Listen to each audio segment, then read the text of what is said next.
अंदरूनी मामलात को भी हमने टेकअप करना है। मामला तो ज़रा अजीब किस्म का है, पिंकी कोकेनी का, लेकिन जब पाकिस्तान का साबिक वज़ीर आज़म असम्बली के फ्लोर पर खड़ा होकर वजाहतें देने लगे और पाकिस्तान की हुकूमत का वज़ीर कानून उसका दिफा करने लगे और मामला पिंकी कोकेनी का हो, तो इसको हमें अहमियत देने की ज़रूरत है। ज़रा ये रिपोर्ट देखिएगा ताकि आपको अंदाज़ा हो कि प्रोग्राम में अहम मामलात पर बात करने के बाद अंदरूनी मामलात पर जब हम आएंगे तो आप क्या देख रहे होंगे।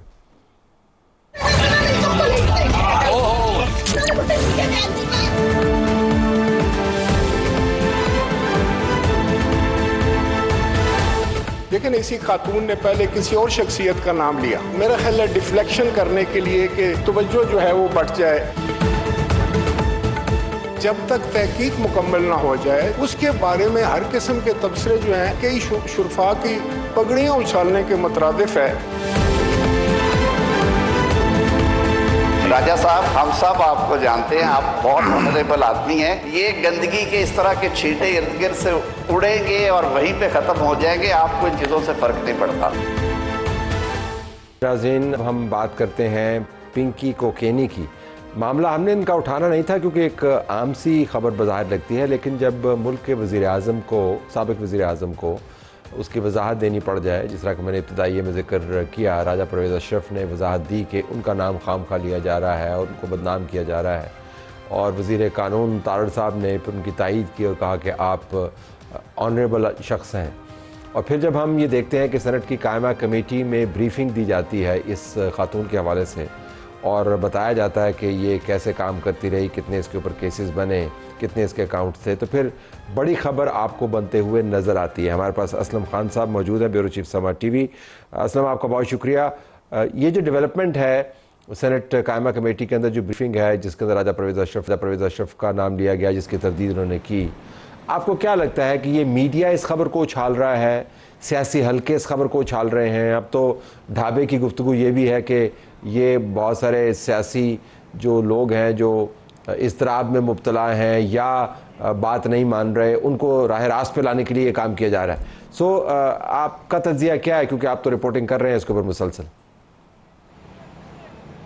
देखिए, कुछ चीज़ें इस तरह की हैं कि जब एक बात की जाए, आईजी सिंध जावेद आलम भुट्टो गुज़िश्ता रोज़ ये बात कह चुके हैं कि इसमें 860 लोगों के नंबर उसके मोबाइल फ़ोन से मिले जब उसका फॉरेंसिक कराया गया है, और उसमें मोतबर लोगों के नाम भी हैं। अब अगर एक ड्रग डीलर के मोबाइल फ़ोन से लोगों के नंबर मिलेंगे, हो सकता है कि कॉन्टैक्ट नंबर उसने हासिल किया, कभी किसी पार्टी में कोई मुलाकात, किसी जगह पर मुलाकात हो गई हो, किसी तरह नंबर ले लिया हो, लेकिन बहरहाल वो जब नंबर सामने आए तो उसकी तफ्तीश बनती है। इसी तरह एडिशनल आईजी कराची, उन्होंने भी आज यहाँ पर बात की, जब कौमी असम्बली की कायमा कमेटी पर दाखिला का इजलास हुआ था, उसमें भी बड़ी तफसीली ब्रीफिंग दी गई। वहाँ पर यह बात आई कि उसको उछाला जा रहा है, लेकिन तलत साहब, जब उसको पहले रोज़ 12 मई को गिरफ्तारी के बाद रिमांड के लिए ले जाया गया तो एक प्रोटोकॉल का सा अंदाज अख्तियार किया गया। पुलिस से बड़ी वहाँ पर गलती हुई, मैं कहूँगा गलती हुई, या जानते बूझते हुए। अगर वो प्रोटोकॉल का अंदाज नहीं होता, जिस तरह वो खातून अदालत में रिमांड के लिए और पेशी पर आई थी और उसको उसी रोज़ जुडिशल रिमांड पर जेल भेज दिया गया, वरना अमूमन एक ये इम्कान था कि उनको 3 रोज़ का 5 रोज़ का रिमांड दिया जाता, लेकिन उनको जुडिशल रिमांड पर भेज दिया गया। तो फिर तो सवालात खड़े हुए, पहला सवाल प्रोटोकॉल पे और दूसरा फिर रिमांड पर हुआ, जिस पर डीआईजी साउथ को अदालत से रुजू करना पड़ा और दोबारा मुकदमात का रिमांड लिया गया, और अब 16 में से 15 मुकदमात में वो रिमांड पर है और एक मुकदमा सीडीडी का मफरूरी का है, जिसमें से एक मुकदमा इन पर बगदादी में नशई की जो की हलाकत हुई थी, इनके ओवरडोज की वजह से उसकी हलाकत का है, एक नाजायज़ असले का है, बाकी मुकदमात मंशियात के। और एक आप ये देखें कि बार बार गिरफ्तार भी हो फिर छूट भी जाएं। 4 मुकदमात लाहौर के भी हैं। 2022 के एक मुकदमे में इसके भाई पर साबित हो गया और उसमें तफ्तीश में उसने तस्लीम किया कि अनमोल और पिंकी का वो ड्रग डीलर है, वो फ़रोख्त करता है, लेकिन उसके बावजूद वो पकड़ी नहीं जाती। अगर वो पकड़ी गई तो फौरी वो छूट गई। आज भी जो तफ्तीश हुई, SIU की एक टीम ने तफ्तीश की तो उसने डिस्ट्रिक्ट साउथ के 12 ऐसे एहलकारों की निशानदेही की जो उससे रकम बटोरते रहे। इसके अलावा CTD के बारे में भी कहा गया कि वहाँ से भी कुछ एहलकार जिनके दो नाम सामने आए, जिनसे तफ्तीश की गई है कि क्या वो उससे पैसे लेते रहे, कफ़ील अवान और अली कुरैशी का, तो उनकी भी तफ्तीश की जा रही है। फिर बेनामी अकाउंट, लेकिन असलम का कलामी ये कोई अगरचे परेशानी की बात है, असलम अगरचे परेशानी की बात है, लेकिन इसमें अचंभे की बात नहीं है कि इस किस्म के लोगों के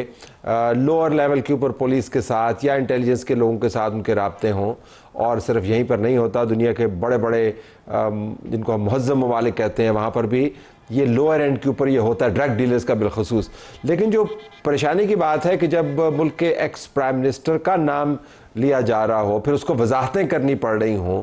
और फिर और सियासतदानों के नाम भी आ रहे हों, तो फिर ये सिर्फ लोअर एंड पुलिस वालों का मामला तो नहीं रह जाता। ये तो फिर सियासी तौर पर अगर वाक़तन नाम की फहरिस्त सामने आ जाती है, एक भौचाल भी बन सकता है।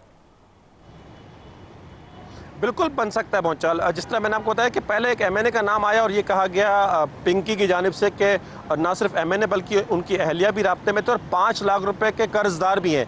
वो कर्ज भी देना है। फिर एक अदाकार का भी नाम सामने आया, फिर राजा परवेज़ अशरफ का भी नाम सामने आया और गुज़िश्ता रोज़ जिस तरह मैंने आपको बताया कि आईजी सिंध कह रहे बहुत से मोतबर लोगों के नाम सामने आने हैं, तो यकीनी तौर पर यह भौचाल लगता ये है कि उसी सिलसिले की एक कड़ी है कि अभी वो नाम सामने नहीं आए हैं और ये सिलसिला चल गया। इससे पहले आपको याद होगा साउथ में ही अरमगान का केस सामने आया था, उसमें भी कहा गया था कि बहुत से लोग हैं, उसमें भी मंशियात का मामला भी था, गैर कानूनी कॉल सेंटर के साथ साथ मंशियात का इस्तेमाल और उसके बाद एक नौजवान का कत्ल भी शामिल था। और यहाँ पर यह मंशियात का बड़ा मामला है, कोकेन का इस्तेमाल यहाँ पर है, तो इसकी वजह से और एक तलत साहब एक बड़ी वजह यह बनी है कि जो पोश इलाके हैं कराची के, अगर हम क्लिफ्टन की बात करें, डिफेंस की बात करें, सदर का जो कारोबारी इलाका ये भी साउथ में आता है, तो यहाँ के जो एलिट क्लास है उसमें स्कूल, कॉलेज, यूनिवर्सिटी के जो तलबा हैं वो नशे की लत में मुब्तला हो रहे हैं और ख़वातीन भी इसमें मुब्तला हो रही है। तो लगता ही है कि उसका नोटिस लिया गया। हमारी बात हुई वफाकी सिविल इदारे से, हसास इदारे से, उन्होंने तस्दीक की कि उन्हें 1 से 1.5 महीने पहले एक ये ऑर्डर मौसूल हुआ था। वो बिलखुसूस काम करते हैं, एंटी टेररिज्म पे काम करते हैं और टेररिज्म फाइनेंसिंग पर काम करते हैं, लेकिन उन्होंने काम शुरू किया था इस पर मंशियात पर और उसी इदारे की मदद से इसकी गिरफ्तारी अमल में आई। ये कोकेन 300 ग्राम कोकेन खरीदती है ये खातून और उसको 1 किलोग्राम बना देती है, 12,000 रुपये की ग्राम खरीदती है और 40,000 रुपये की ये फरोख्त करती है। इसकी गिरफ्तारी कैसे हुई तलत साहब? इसने तशहीर की, अपने आप को डॉन बनाया, इसने मैडम पिंकी क्वीन के नाम से एक ब्रांड बना करके मंशियात फरोख्त की और यही एक वजह थी जो उसकी गिरफ्तारी में का मामला आया। और इसके हवाले से ये भी कहा गया कि कुछ शायद अमवात ऐसी हुई हैं जिससे ये भौचाल हुआ है कि जो उसकी ड्रग थी, चूँकि ये केमिकल मिला करके वो ड्रग फरोख्त करती थी, जिसके बाद उसकी ये गिरफ्तारी अमल में आई है। और आपकी बात दुरुस्त है कि ये मामला सिर्फ ये नहीं कि जो लोअर लेवल पर तो उसके पुलिस अफसरान से ताल्लुकात का मामला या छूट जाना वो तो इतनी बड़ी बात नहीं है, बहुत से मामला इस तरह सामने आते रहे हैं, लेकिन जो बात आ रही है कि कुछ बहुत अहम लोगों के नाम सामने आ सकते हैं, उसी की वजह से ये मामला है। और अब पंजाब पुलिस और सिंध पुलिस दोनों मिलकर इस पर काम करेंगे। एएनएफ का भी एक मुकदमा है इस पिंकी पर, वो भी इसकी तफ्तीश करेगी। जी, आपका बहुत शुक्रिया असलम, आपने हमें ताल से आगाह किया। जिस तरह हमने पहले गुजारिश की थी कि मामला अगर आम किसी क्रिमिनल का होता तो हम उसको उतनी ही अहमियत देते जितनी उसकी अहमियत बनती है, लेकिन जो इसके अंदर सियासी नाम आ रहे हैं और उसके साथ आइनी तरमीम को भी जोड़ा जा रहा है, जिस किस्म की बातचीत हो रही है, और जब पुलिस वाले कहते हैं कि आने वाले दिनों में मोतबर नाम भी सामने आएंगे तो फिर ख़बर ख़ुद को लेके चलती हुई नज़र आती है। हम इसको फॉलो करते रहेंगे, दूसरे मामला भी हमारे रडार पर होंगे। प्रोग्राम देखने का शुक्रिया, इजाज़त चाहते हैं, अल्लाह हाफ़िज़।